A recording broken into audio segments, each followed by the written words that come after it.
గౌరవనీయులు పెద్దలు ఈ కార్యక్రమ అధ్యక్షులు ఫారెస్ట్ డెవలప్మెంట్ కార్పొరేషన్ అధ్యక్షులు సోదరులు బండా నరేందర్ రెడ్డి గారు ఈ కార్యక్రమాన్ని ఈరోజు చాలా సమర్థవంతంగా అమలు చేస్తున్న మన forest development corporation managing director Chandan Mitra గారు, కార్యక్రమానికి ముఖ్య అతిథిగా విచ్చేసిన పెద్దలు, రాష్ట్రంలో అటవీ సంరక్షణను పచ్చదనాన్ని పెంచడమే ఒక లక్ష్యంగా పెట్టుకుని నిర్విరామంగా గౌరవ ముఖ్యమంత్రి గారి సూచనల మేరకు, వారి ఆలోచనల మేరకు నిర్విరామంగా పనిచేస్తున్న పెద్దలు, రాష్ట్ర అటవీ పర్యావరణ మరియు బలహీన వర్గాల సంక్షేమ శాఖ మంత్రివర్యులు అన్న జోగు రామన్న గారు, స్థానిక శాసనసభ్యులు గౌరవనీయులు గాంధీ గారు, స్థానిక పార్లమెంట్ సభ్యులు గౌరవనీయులు విశ్వేశ్వరరెడ్డి గారు,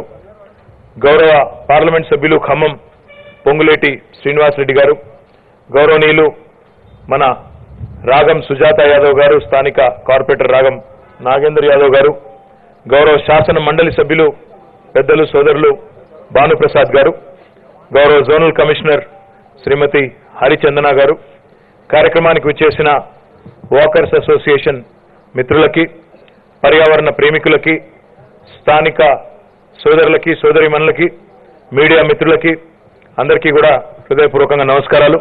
ఈరోజు బొటానికల్ గార్డెన్లో ఒక సరికొత్త 12 ఎకరాల పార్కును హైదరాబాద్ ప్రజలకి, ముఖ్యంగా ఈ పశ్చిమ హైదరాబాద్లో, వెస్టర్న్ హైదరాబాద్లో నివసించే ప్రజలకి అంకితం చేస్తున్న సందర్భంగా ముఖ్యంగా ఈ షేర్లింగంపల్లి నియోజకవర్గ ప్రజలకి హృదయపూర్వకంగా శుభాకాంక్షలు కూడా నేను తెలియజేసుకుంటా ఉన్నాను. నగరాలు పట్టణీకరణ శరవేగంగా జరుగుతూ దేశవ్యాప్తంగా కూడా ప్రతి నగరం కాంక్రీట్ జంగల్గా మారిపోతున్న నేపథ్యాన్ని మనం గమనిస్తా ఉన్నాం.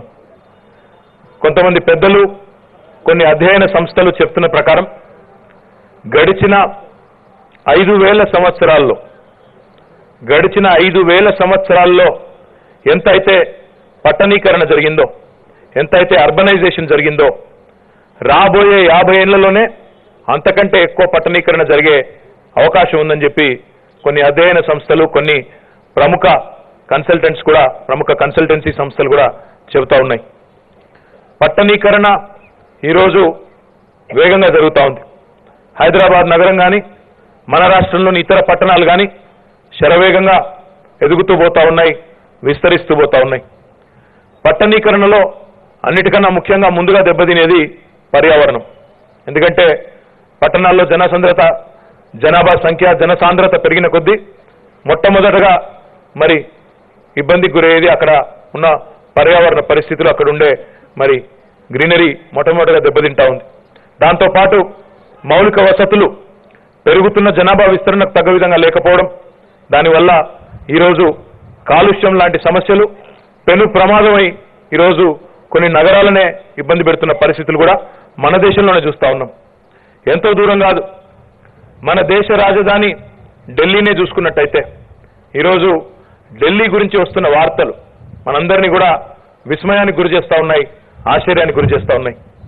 ఢిల్లీ మహానగరంలో మొన్న ఒక క్రికెట్ మ్యాచ్ జరిగితే, ఒక 6 నెలల కిందట భారతదేశం శ్రీలంక క్రికెట్ మ్యాచ్ ఆడితే శ్రీలంక యొక్క క్రికెట్ క్రీడాకారులందరూ కూడా మాస్కులు కట్టుకుని ఆడిన పరిస్థితి మనందరం కూడా మర్చిపోకూడదు. మొన్నటికి మొన్న ఢిల్లీలో కొంత కొత్త మౌలిక వసతుల కల్పన కోసం 17,000 మొక్కల్ని, 17,000 చెట్లని తొలగించాల్సి ఉంటుందని చెప్పి ఢిల్లీ ప్రభుత్వం ఒక నిర్ణయం తీసుకుంటే, కేంద్ర ప్రభుత్వం ఒక నిర్ణయం తీసుకుంటే సుప్రీంకోర్టు దాని మీద స్టే విధించిన విషయాన్ని కూడా మీరు గుర్తు చేసుకోవాలని చెప్పి కూడా నేను కోరుతా ఉన్నాను. ఢిల్లీ నగరంలో ప్రస్తుతం ఉండే కాలుష్యపరితమైన పరిస్థితిలో మరి ఇది మంచి ఆలోచన కాదు, మీరు ఈ నిర్మాణాన్ని వాయిదా వేయండి అని చెప్పి మన సుప్రీంకోర్టు కేంద్ర ప్రభుత్వానికి కూడా సూచించిన విషయం కూడా నేను మీకు గుర్తు చేస్తా ఉన్నాను. స్మాగ్ అనే పేరిట స్మోక్ మరియు ఫాగ్ కలిసి కనీసం రోడ్డు మీద తిరుగుదామన్నా, రోడ్డు మీద బండి నడుపుదామన్నా మరి కాలుష్యం వల్ల కనీసం ఒక 10 అడుగుల అవతల ఏమీ కనబడని పరిస్థితి కూడా అప్పుడప్పుడు ఢిల్లీలో ఏర్పడుతున్న విషయాన్ని కూడా మనం పేపర్లలో, టీవీలలో చూస్తా ఉన్నాం.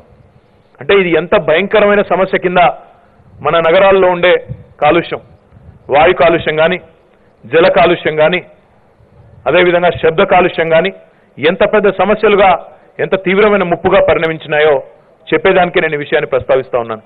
ఏంటండి, వీడియో నచ్చిందా? అయితే ఓ లైక్ వేసుకోండి, లేదంటే ఓ కామెంట్ చేయండి. ఎప్పటికప్పుడు మా వీడియోస్ చూడాలంటే సబ్స్క్రైబ్ చేసుకోండి.